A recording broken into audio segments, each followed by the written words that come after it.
Welcome back to the channel, guys. Today we're taking a look at number 72 in the GI Joe Classified series. This is Copperhead.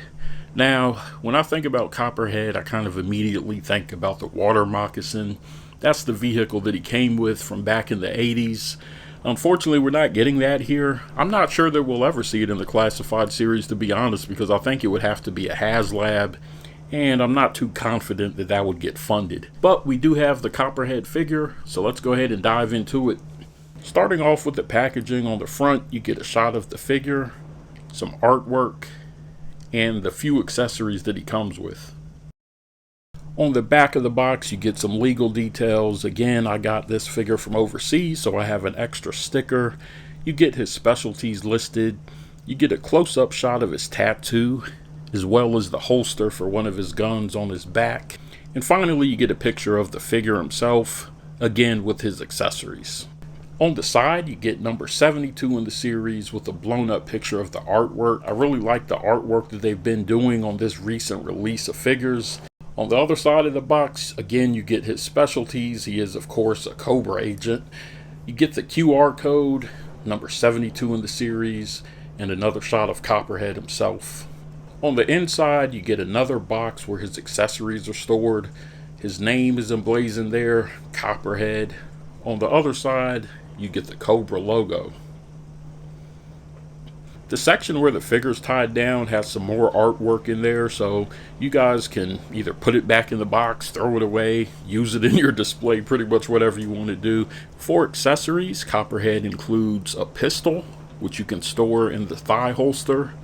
He has a larger pistol with a scope that you can store on his back. And he also includes a machete, which goes into the sheath on his hip. Both of the holsters have some texture going on, so they're not just plain flat black plastic. The chest holster is free floating, so it doesn't hinder articulation, but it does unfortunately cover up the silver Cobra logo quite a bit. You can still see it peeking through, but on the original figure it didn't block the Cobra logo at all. So some sacrifices had to be made, but I think they made the right choice in prioritizing articulation. Copperhead has some armbands going around his biceps. They're done in black this time as opposed to the green on the original figure. They can come loose and fall down, so if you're taking photos, make sure you keep an eye on that before you actually snap the picture so that you don't have them out of place. As far as deco, I think Copperhead is a really good example of taking the original source material and just bringing it to a larger scale. They pretty much follow the same pattern as the original figure here. You get the two-tone green, you get some hits of black. He also has a tattoo on his right forearm, which is done nicely. His helmet has a bit more detail, obviously, than the original, but you do get some different color there, some different textures to kind of set it apart. So at first glance, Copperhead may look kind of like a basic figure, but when you zoom in and take a close-up look at details like his boots, like his holsters, the tattoo, the texture on his mask, his gloves, all those things, you can see that there's quite a bit of detail there. As far as articulation, Copperhead has double jointed elbows and knees, pinless joints, of course, ab crunch, double ball peg, neck joint, boot swivel, ankle pivot, everything you'd expect. The only issue I've run into is his bicep. When you spin it, you kind of have to make sure that his arm is pushed out from the side. Otherwise, it tends to bump into his chest.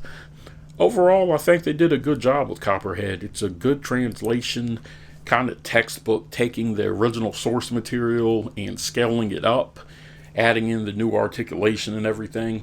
I think fans of the original figure will really gravitate toward this one because it stayed so true. But let me know what you guys think in the comments. If you're not subscribed, go ahead and hit that subscribe button, give this video a thumbs up, and hit the notification bell so that you're notified when new videos drop. I do have a few more GI Joe Classified figures to get through, and I'll also probably be diving into some of the Valorverse figures. So stay tuned for that. You're not going to want to miss it. So thank you guys for watching. As always, thank you for your support, and I'll see you on the next video.